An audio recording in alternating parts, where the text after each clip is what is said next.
भैया हम भोजपुरी गायक डीजे संदीप राजा।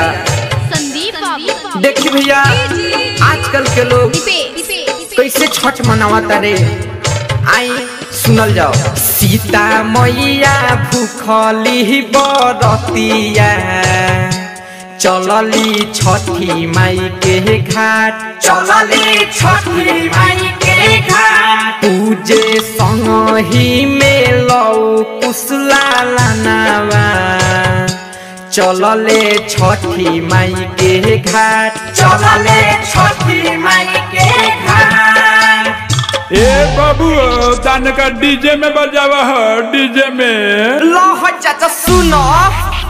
सीता मैया भूखली बरतिया, सीता मैया भूखली बरतिया चलली छठी माई के घाट, चलली छठी माई के घाट। आगे आगे हनुमत सेवा कावा चलले छठी माई के घाट, चलले छठी माई के घाट। रिकॉर्डिंग स्टूडियो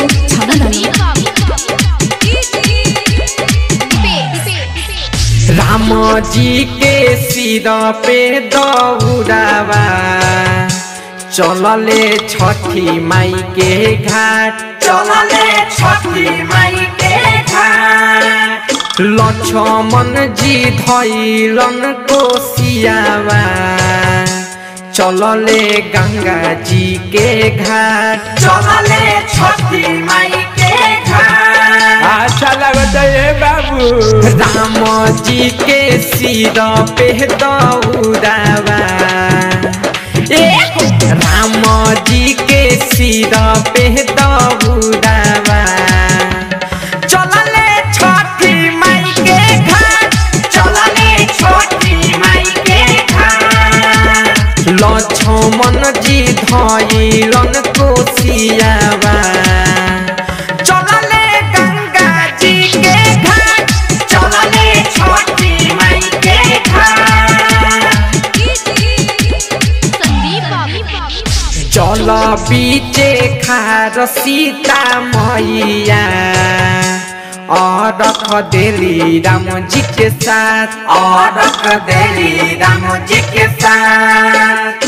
हनुमत बाजावेले बाजानावा शोभे छठी माई के घाट, शोभे छठी माई के घाट। रे बाबू अरे गाना तो बारा अच्छा बाहो, के गइले में तनी बताइबो। लो है सुन डीजे में राइटर न लिखले भजनिया, मीठू मिसाइल लिखले भजनिया।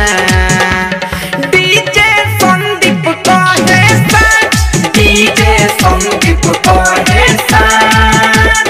डीजे दीपेश संसजनिया।